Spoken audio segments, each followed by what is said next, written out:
No, but seriously though, it was an impressive win by the Broncos. I got to give them their flowers, and I know my mom loves the Broncos. My mom, if you're watching this, I'm giving you your flowers. But the Chiefs are still better than you. Dolphins are the main games you need to focus on. Bullshit. You know what? Scratch that. You're 6-6. You have no room to be like, oh yeah, we'll win that game for sure. No, you better win as many as you can. From a Chargers fan perspective, you're like, damn, like, is this always gonna be our fate? It may be.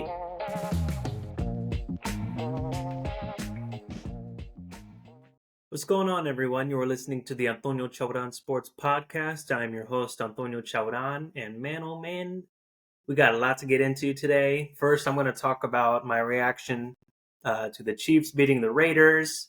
I'm going to just give my overall thoughts and reactions of Week 12 of the NFL, about 2/3 through the season now. And then I'm going to be giving my top 10 NFL team list. So let's get to it. The Kansas City Chiefs beat the Las Vegas Raiders, almost at Oakland. Oakland Raiders just has a better ring to it. No matter how much I hate them, I do think they should have stayed in Oakland, but that's neither here nor there. No sports team wants to be in Oakland right now, and everyone's moving to Vegas. But it's a conversation maybe we can have for another day.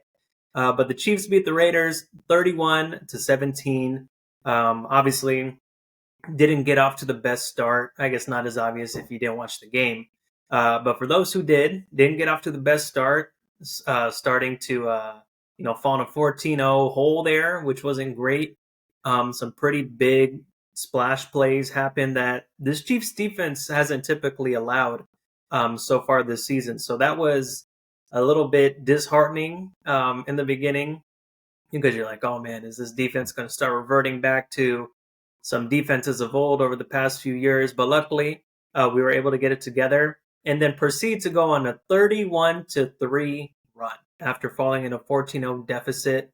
And I mean, in my opinion, over these past 4 or 5 weeks, I think that is our most complete game that we've played.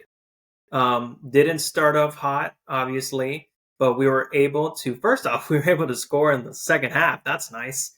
But I think it was good given the fact that over the past 3-4 weeks, if we were to fall in this deep of a deficit, given how the offense had been playing up to this point, if you're a Chiefs fan, you kind of know how lackluster this offense has been up to this point. And you were probably thinking, I was thinking, I was like, shit, man, we're down 14-0. And again, the offense hasn't really given us anything to really look at and have some hope for in terms of being able to dig out of that hole. Offenses of old that we've had with this Chiefs team, obviously with the Mahomes led offenses, we can go down 14-0, 21-0, and there's still a part of you that's like, we can come back and win this game. And so far this season, the offense hasn't been able to prove that. So the fact that we were able to do that and outscore them, like I said, 31-3 after falling down by 14 in the first quarter, I mean, that's a pretty good sign. Obviously, look, this Raider team isn't great. They're 5-7. You take it with a grain of salt with the Raiders, but at the same time, they have been playing more inspired football, given that Josh McDaniels out of there, and you got Antonio Pierce now running stuff. And you have a team that's more motivated to play, quite frankly, because Josh sucked. He, again, those Belichick disciples, if you will, falling from his coaching tree, never really panned out the way that they should. You look at a guy like Bill O'Brien, who was with the Texans, and they let him go, and now he's back in New England. And obviously he has a few other stops here and there, but it just hasn't panned out for his coaching tree. And Josh McDaniels is a perfect example of that. Obviously, you saw his blunder when he was in Denver as well, and so yeah, that was a bad hire to begin with. But I think the fact that the Raiders have a new voice in there, the future can be bright for them. Devontae Adams looks happy there, so I think that's the main guy you want to be happy, given he's a guy that changed the wide receiver market, which is why Tyreek Hill wanted to get up out of KC, because he's like, oh, Devontae's making that money. Christian Kirk, he was the initial one that broke the bank with the Jacksonville Jaguars, paying him all that money for a guy that's, I mean, no disrespect, he's not a Devontae Adams. He's not a Jamar Chase, a Justin Jefferson, a Cooper Cup, a Tyreek Hill. He's not any of those guys. I mean, he's going to be a number two most likely on a lot of decent teams, in my opinion. A great number two, don't get me wrong. But, Jacksonville, hey, they're doing what they can, though, with him, and he's playing great. Obviously, they got Calvin Ridley back there, too. And so, anyways, I digress. But, yeah, the Raiders are playing more inspired football, so this was a game that we definitely needed to win, especially given the fact that we dropped that game against the Eagles. We were able to win against the Dolphins, but again, 3 straight games with Denver, Miami, and Philly, where we lay goose eggs in the second half of all 3 of those games. So the fact that we were able to score 17 points in the second half and have another touchdown in the fourth quarter, that is only our second touchdown in the fourth quarter of this entire season so far. Up until this point, we only had 1 through 11 games, and that's embarrassing. So the fact we were able to do that, I think, kind of got us out of our head a little bit, out of our funk. And I feel like, given that that was the case, I'm pretty encouraged that we're going to be able to get things back on track here. Down the pike, obviously, this Sunday night, we play the Packers, we play the Bills, we play the Chargers. I think that's our last game of the season. We play the Patriots. We play the Raiders one more time. I think I'm missing another game. But again, these are teams that are kind of lighter, in terms of a schedule. The Bills, obviously, depending on where they are in the playoff picture, they're going to be playing harder. They're going to be playing more inspired than maybe they typically would be if they were playing where they were projected to be, one of the top tier teams in the NFL, which they are not, sitting at 6-6 going into their bye week. So it's going to be an interesting stretch, that's for sure. But I like the fact that we were able to kind of get things back on offense into the typical groove that we see it in. And again, defense played great aside from those first 2 touchdowns that they were able to let up. And, we need to shore up that run game. We really do, because, I mean, Josh Jacobs had his way with us. He's a great back, don't get me wrong. So, I mean, if anyone was going to do it, it was going to be a guy of his caliber. But at the same time, he had that huge 60, 70-yard touchdown run that just should not have happened. You got to clog up those lanes. You got to be able to make tackles. Mike Edwards. But yeah, I think other than that, after going up 14-0, being able to hold him to 3 points through the rest of that game was great, and lived up more so to the status quo of this defense that we've seen up to this point so far this season. So yeah, I'm encouraged with how we look. Rashee Rice, he's looking great. He had his first 100-yard game this season, which I think should not be an anomaly. It should be actually pretty more common, because I think this is a guy, and Rashee Rice, obviously he's a rookie, I understand that. But he's going to be, I believe, our number 1. I really do. He is great after the catch. He is a big, strong, physical receiver who knows how to make moves in the open field, and he can shed tackles, juke defenders, and I think he's a great weapon for us. And so I think he's gaining the trust of Pat, if he hasn't already fully gained it. And I'm really encouraged with how he played. MVS wasn't really anywhere to be found, but to be honest with you, I'm okay with that, given the fact that he hasn't played very well so far this season. Again, I'm not trying to be too harsh on him, man, but at the same time, like, you got to be held accountable when you're making the kind of money you are with this team. You're the vet pretty much on the team, right? I mean, Justin Watson, I don't know how long he's been in the league, but not very long, maybe 3, 4, 5 seasons, if that. And then you got a rookie in Rashee Rice. We got Richie James. We got Kadarius Toney, McCole Hardman, guys that have only been in the league, again, 3, 4 seasons. So yeah, this is a team that I think is starting to catch their groove. Obviously, look, we'll see with the Packers. We played a great game against the Detroit Lions, beating them 29-22. But hey, that's the Lions status quo. You can't win on Thanksgiving. So sucks to be a Detroit fan in that respect. Generally, with the grand scope of things, it does not suck, because you guys are still playing great football. You guys are sitting at 8-3. I don't think this is the type of season Detroit Lions fans were expecting. But the fact that you are having a season like this, you should definitely be happy about it. You guys are going to be in, contention going forward, not just for the playoffs, but who knows? Possibly Super Bowls in the next few seasons if you're able to keep this core together, keep this momentum, maybe get a few more pieces here and there on the defensive side of the ball. See what happens. Lastly, too, I think Travis Kelce had a great game. He kind of got out of his funk that he's been in for the past few games, and all the people talking about the whole Taylor Swift thing and how, oh, if she's not in attendance, Kelce doesn't play good and blah, all that bullshit.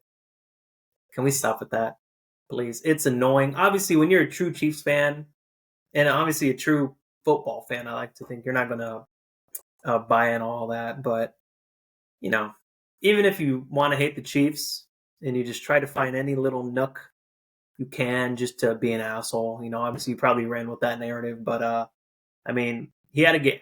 6 receptions, 91 yards, averaging a little bit over 15 yards per catch or per reception. So, yeah, I think he's doing just fine. And lastly, before I transition here, I want to give Pacheco some more love. He's been playing great over these past few games, really over this entire season. I feel like the only reason why he hasn't had the level of production I personally have been wanting him to have is strictly because of the opportunities. He hasn't been getting many carries so far this season, and I feel like now that Andy's realizing, and look, maybe he's realized the entire time he just wants to get our offense going how we've typically had it, where we're obviously pass first, pass happy. The fact that he's seeing where this team really is lying now, Pacheco is a huge part of this offense. So the fact that we were able to use him in the run and in the pass game was great. He had 2 touchdowns last night. I'm sorry, not last night. On Sunday, I think was great. He had pretty much 90 yards from scrimmage. He had 55 yards running, 34 in the pass game. Again, 2 touchdowns, which is great. I love the way we were able to utilize him. And again, really seeing where our main weapons lie now with Rashee Rice, obviously Travis Kelce, Kadarius Toney. He didn't play, but that one game that we played against the Eagles, he played great. I love the way we were able to utilize him in the backfield as well. And so, yeah, and again, Kadarius Toney was out, Jet McKinnon was out, McCole Hardman was out too. So we were pretty short-handed on the offensive side. Look, we haven't been great on the offensive side of the ball to begin with, but we had our main guys that we needed, and so I'm not going to really use that as an excuse. But yeah, we played great, and I think this is a game that we really needed to have a full good performance on the field. So I think the fact we were able to do that, it's a good sign for not obviously Chiefs fans, but I just think with the mentality of the guys in the locker room too. So good shit, guys. I like it. All right. So just a few takeaways I have from Week 12. The first thing is with the Pittsburgh Steelers.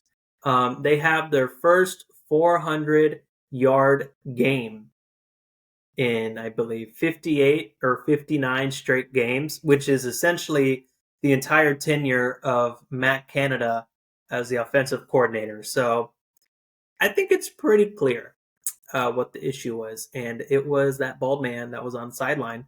I think the fact that they got rid of him, kicked him out, and are showing now that they can have some more balance when it comes to their overall team. They're always going to be a defensive-minded team without question, but I think the fact that they're going to be able to show a little bit more spark from the offensive side of the ball is good.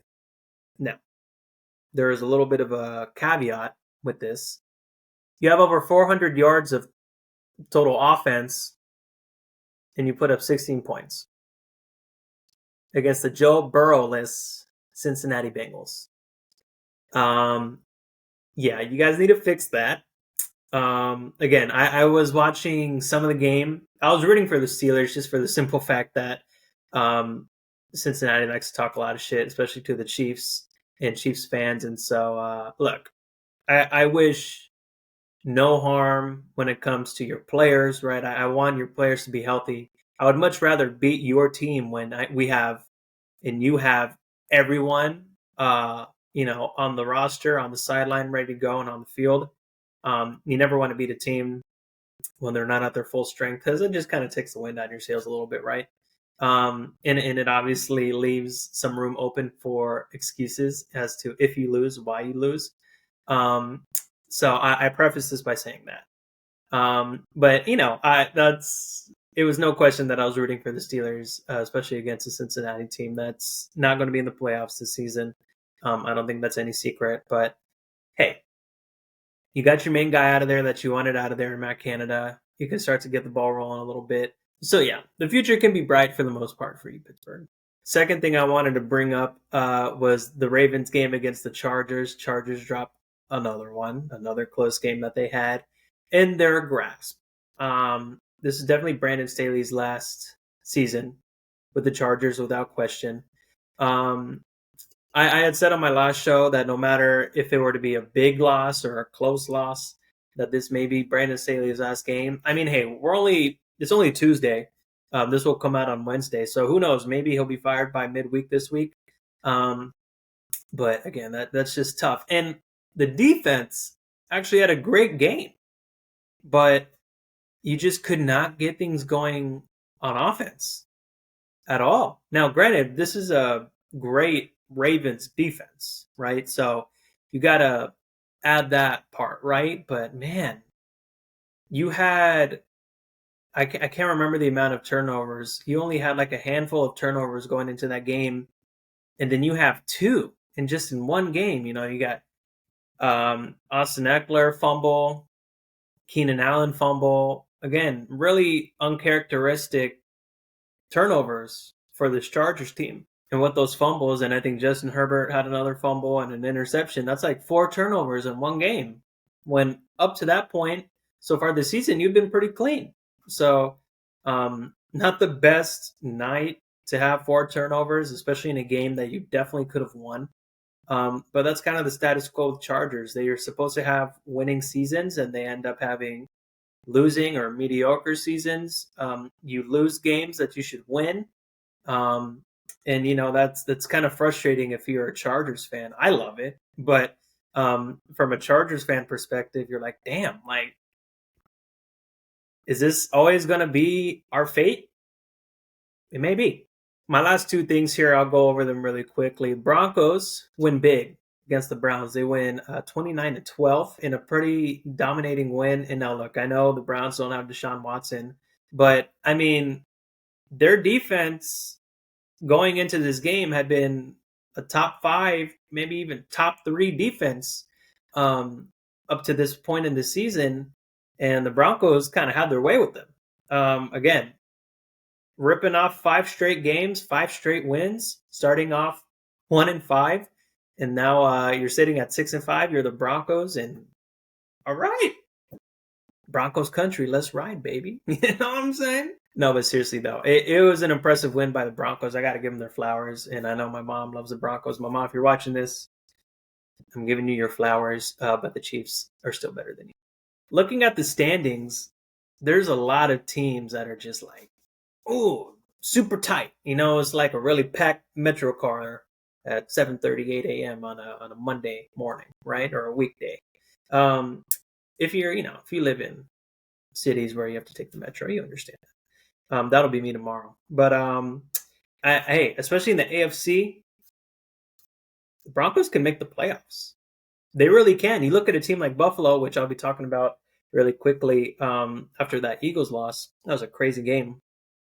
The Broncos, the Bills, the Colts, Texans, the Browns, right? The Steelers, like those are 6 teams that are all like a game or 2, like apart, and it's a really tight window that all of these teams have in terms of being able to squeeze through. Again, I know that the Steelers and Browns have the same record. I believe they're both 7-4.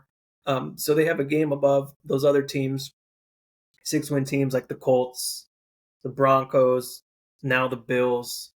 I can't remember what the other teams were, but again, it's all super tight, right? So, like I mentioned, after Thanksgiving, it's where things really start to heat up. Games become more and more magnified, and more detrimental if you lose. So I think the fact that the Broncos are getting hot at the right time is a great sign for them. So yeah, it'll be interesting to see what happens in these next 6 games, that's for sure. And last but not least, before we get into my top 10 NFL teams, that Eagles Bills game was crazy. In a freaking monsoon, that I did not think that the Eagles would win that game. I thought it was a wrap.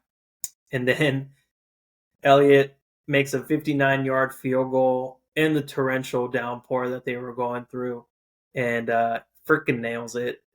Bills go down, only get a field goal. They can't connect Josh Allen and Gabe Davis on that route. Jalen Hurts takes the offense down, scores, touchdown, game. That was a tough loss if you're a Buffalo Bills fan. Very tough loss, and it makes your chances of making the playoffs that much slimmer. Like I mentioned, there's a lot of teams that are fighting for those 5, 6, and 7 spots, and it's looking rough for you guys. I'm not gonna lie. Again, this was a team always in contention. Closest you guys came was the AFC Championship game against us, and we won pretty handily in that game. I believe it was like 35-24 was the final score. Then the following year, we play you in the divisional round, and all I got to say is 13 seconds. 13 seconds. I hope that lives in your head rent free if you're a Bills fan, because don't want you to forget. In all seriousness, though, I was being kind of serious there. It's going to be a tough stretch. If you look at the schedule, it's not the easiest for Buffalo. Coming off of your bye week, you play us, you play the Chiefs, play the Cowboys, Chargers, Patriots, and you end with the Dolphins. Yeah, that's tough. If you don't win at least 3 of those games, you're not going to make the playoffs. I don't think you are. Chiefs, Cowboys, Dolphins. I think those are your 3 main games you want to circle. Patriots, you can win that game. Chargers, again, you never know what you're going to get from them. You could get an inspired a Chargers team if they're in position to maybe make a playoffs spot. But again, I think Cowboys, Chiefs, Dolphins are the main games you need to focus on. Bullshit. You know what? Scratch that. You're 6-6. You have no room to be like, oh yeah, we'll win that game for sure. No, you better win as many as you can. But again, if you go 3-2 in that stretch, there's a possibility you could make it. But if you drop at least 3 of these games, then you're done. All right, now to my top 10 through 2/3 of the NFL season. This has definitely changed a little bit since my last top 10 about 6 weeks ago. So let's get into it. Number 10, I have the Houston Texans. I would have them a little bit higher, but they dropped some games that were pretty questionable. I think the main one was to the Carolina Panthers that are now 1-10. That one win was against this Houston Texans team. But they're really, gritty and hard-fought team, right? I mean, they went toe-to-toe with Jacksonville, and, if their kicker can make that 58-yard field goal that doesn't doink back out of the frick goalpost, you have a tie game going into overtime, and who knows what happens, right? And this is with the division leader now in the Jacksonville Jaguars. But yeah, I still think they're a great team. Well, I say great kind of loosely. They're a good team. They're a good competitive team. CJ Stroud is having a great now. This is a good time to use great. Having a great rookie season. Again, possibly in the MVP conversation, which, again, is crazy to think about if you're a rookie QB. But it's just been that kind of season for him. And it also helps the fact that there hasn't really been any other player, specifically a QB, that's had, this monster season that just completely separates himself from everyone else. Number 9, I have the Browns, and it's really strictly because of their defense. They have a great defense. But given the fact that Deshaun Watson's out for the rest of the season, DTR, he kind of got banged up with that Steelers team. Um, again, they're probably going to start dropping games from here on out, and so they're probably not going to be in the top 10 by the time I get to the end of the season after week 18. But sitting at 7-4, still they're a good competitive team. They're not always an easy out at all. They're not a team that you can really circle and they're like, yeah, that's an automatic win. Not at all. And so for those reasons, that's why I have them at number 9. Number 8, I have the Jacksonville Jaguars sitting at 8-3. Again, great team. They've had some ups and downs so far this season, but for the most part, through I'd say the last half of their season so far, they've played really well. You had to pause a little bit after they got freaking rocked by the 49ers. And so, given the fact that that happened, but we're able to bounce back right after that game, hey, it shows the mentality of this team that they get beat up one game. That's not the status quo of the team and who they are. And so I like the fact they were able to bounce back that following game and win. Granted, they came back and whooped the Titans 34-14. So and the Titans they suck. They're 4-7. They're not good.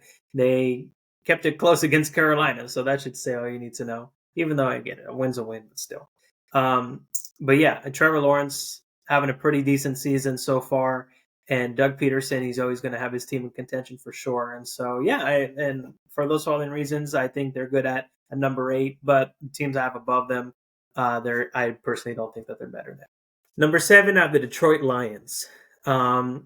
Very bad loss against the Packers.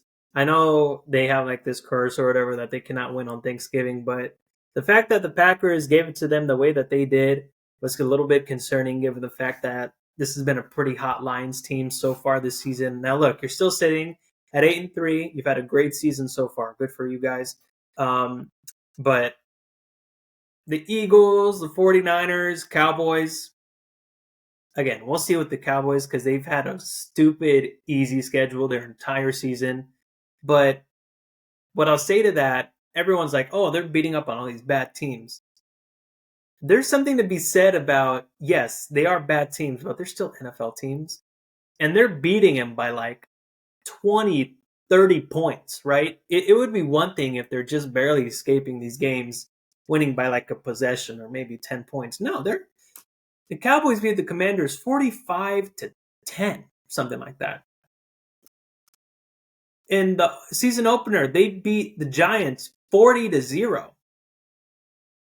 Like these are teams that they're destroying, humiliating, embarrassing. And so I understand the caliber of the competition, but at the same time, there's got to be something to be said about how they're beating them. And that's the only argument that I'll have in favor of the Cowboys. Back to the Lions, though. Again, there's been some games that they've dropped where they've lost big, like the Ravens, for example. They got whooped that game. Again, Ravens a great team. I have them in my top 5, but again, they got to show some consistency from that end when you're playing good teams. And Jared Goff, he's had some of these last few games where he's thrown multiple interceptions, fumbles. You got to clean that up because this isn't a type of defense where if you fall down big that they're going to help dig you out of that hole. That's just not going to happen with how this team is configured right now. But again, still a very good team. One of the top teams in the NFC for sure, but right now I have my number 7. Number 6, I have the Miami Dolphins. Again, high-powered offense, defense, kind of middle of the pack. I know they've been coming a little bit into their own over these past few weeks, but they beat the Jets pretty handily in their last game. Kept it pretty close against the Raiders, winning 20-13, I believe was the final score. Losing to us, obviously, at Frankfurt. Again, this is a good team for sure. And, I know they're getting a lot of fans and a lot of, support from NFL Hard Knocks. But again, I still think that this is a kind of one-dimensional team in terms of really being more of an offensive team and not so much on the other side of the ball. So that's just me. Again, they've beaten some pretty bad teams and have lost to good teams. Again, they got destroyed by Buffalo earlier this season, and we were able to hold them to only 14 points. Now, look, the Chiefs' defense is great, but yeah. So they also lost to the Eagles. It wasn't the most competitive game as well, and so yeah, when you look at it from that perspective, where they're not playing their greatest against better competition, that leaves some cause to pause, and that's why I have my number 6. All right, getting into my top 5. At number 5, I have the Dallas Cowboys, and I know I talked to them, and I know I talked about them a little bit when I was giving my Lions opinions there. But again, the fact that this is a team that beats up NFL teams, I get it, bad teams. There's something to be said about that, and I think Dak Prescott so far this season has played one of the better seasons, not just of his career, obviously, but out of all the quarterbacks so far this season. He has nearly 3,000 yards passing, 23 touchdowns, 6 interceptions. I mean, statistically, he's having a great season so far. And so, and when you look at it from the defensive side of the ball as well, I mean, they have so many points scored just on defense alone. It's insane. And DaRon Bland, who has 7 picks so far this season, 5 pick sixes, which is the most in NFL history. He just beat that record just this past game against the Commanders. I mean, oh my, like that's insane. He has 5 pick sixes in one season through 11 or 12 games. That's insane. Again, the real knock on them only right now is just the fact that the level of competition they played so far this season hasn't been great, and they've lost to great teams. They've lost to the Eagles. They had that one loss, that horrible loss to the Cardinals earlier in the season. And then they got stomped by the 49ers. And so the fact that they're not able to play very well against that type of competition, has some hesitancy with a lot of people, but, we'll see what happens so far this season. But yeah, right now they're at number 5. Number 4, I have the Baltimore Ravens. And to be honest with you, I would have them a little bit higher if it weren't for the fact that they didn't play great against the Chargers. That was kind of my meter there in terms of like, oh, should I bump them up maybe one more spot? But again, they're sitting at 9-3. Statistically, if not one of the best defenses this season. Again, they only gave the Chargers 10 points here. A Chargers team that is great offensively. Their only knock has really been on the defensive side of the ball. We're able to force 4 turnovers. Again, this was a Chargers team that only had like 4 or 5 turnovers up to that point in the season, and then they had almost that exact amount in just one game against the Ravens. So there's definitely something to be said about that. But again, they've lost a few games early on in the season. Look, I know it was early on. They lost to the Colts. They dropped out one game against the Browns, super close, and they had that big old lead, and then the Browns came back and won. And then like around like first 5-6 games in the season, they lost that really low scoring game to the Steelers. So again, when it comes to lower scoring games, they seem not to be able to win those games. But shoot, if they can put up at least 27 to 30 points, they're winning that game, except for that one against the Browns. But yeah, this is a great team, one of the top teams in the AFC for sure. But I got one AFC team ahead of them. And that'll bring us to number 3. I have the Chiefs. Again, the 2 teams I have ahead of them, I think they could play pretty competitively, maybe even win. But to be honest with you, I'm still a little hesitant. And obviously, we played one of those teams and freaking lost. We should have won. Spoiler alert. But yeah, again, the offense has really been my main hesitancy, and that's why I don't have us 1 or 2. But I love the fact that we had the game we did against the Raiders, and it's showing promise with how this team can look. Patrick, he's had a pretty good season so far, but to his caliber and his standards, it's been okay. And again, just from the offensive side of the ball, we haven't been able to have the type of production that we're used to seeing this team have. And so the fact that that's the case, again, it has left a lot of people to kind of be a little hesitant with this Chiefs team in terms of picking them, not just to come out of the AFC, but to win the Super Bowl, right? And so, but I like the fact that it seems like this offense is starting to get into a rhythm, right? And this is the right time to get into a rhythm, especially week 12, week 13. That's a sweet spot right there. And so the fact that I think that's happening is a great sign. But right now, I think it's good that we have them at number 3. Number 2, I have the San Francisco 49ers. After that 3-game skid they had, after winning 5 straight, then being 5-3, and then they've won all their games since then. And again, this is just a team that's just so good, offensively, defensively. They have so many weapons on the offensive side of the ball. You know, obviously starting Brock Purdy, George Kittle, Deebo Samuel, Brandon Ayuk, Christian McCaffrey. I mean, oh my gosh, you guys have a freaking slew of players that are just so good. And obviously I haven't even talked about the defensive side of the ball. Trent Williams too, which is one of the best left guards in the entire NFL, if not the best. And people are even saying that he should be MVP because of how he gets that offensive side of the ball for the 49ers going. So yeah, definitely shout out to him. On the defensive side of the ball too. I mean, shit. Nick Bosa, Chase Young, Fred Warner, Javon Hargrave, Dre Greenlaw. I mean, like the list goes on and on. But again, this is just a team that is so well balanced and put together. And I mean, Kyle Shanahan is one of, if not the best, one of the best offensive minds in the entire game right now. So yeah, I mean, this is a team that can literally beat anybody. But I don't have them number 1. I have the Eagles number 1. Again, they're 10-1. You cannot dispute the record. Regardless if they're winning pretty or not, they're still winning games. And at the end of the day, when it comes to playoff football, it doesn't matter if you win pretty as long as you win.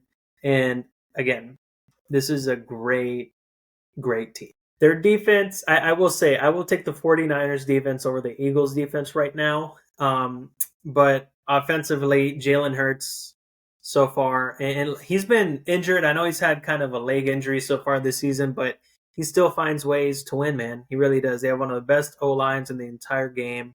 Again, they got A.J. Brown, Devontae Smith, Dallas Goedert. I know he's injured. I don't know if he's out I don't think he's out for the rest of the season. I don't know how long he's out, but he's been out for a few games due to injury. DeAndre Swift, who is a great running back. I'm really surprised the Lions let him go. But I mean, they're doing perfectly fine with their running backs. They have in Gibbs and Montgomery. But yeah, and then obviously on the defensive side of the ball, you know all the names. Again, this is a team that surprisingly, after, because you know the status quo after the loser of the Super Bowl is that they have a down season, kind of that Super Bowl hangover. Now this team, they're 10-1, and their one loss is to the Jets, which is pretty interesting. But that's neither here nor there. This is still a great team. I think that they're the best team in the league right now. We should have beat them, but I'm not going to harp on that too much. I'm not going to think about that, or I'm just going to piss myself off. So, but yeah, so that's the list I got. 1 Eagles, 2 49ers, 3 Chiefs, 4 Ravens, 5 Cowboys, 6 Dolphins, 7 Lions, 8 Jaguars, 9 Browns, and rounding up my top 10, the Houston Texans. All right, everyone, that's all I have for you all today. Thank you all for listening. I really appreciate it. And we got a great slate coming up for this weekend. I know I typically give my picks, but I kind of ran a little long today. And I mainly just wanted to focus on just the recap, what I thought about the Chiefs game, as well as my top 10 NFL picks. But I will say, I will give my pick. The only one I really care about is the Chiefs. And I think we're going to beat the Packers 30-21. So that's really the only one I care about. So I will say that much. Thank you all for listening again, and I will see you all next time. Peace.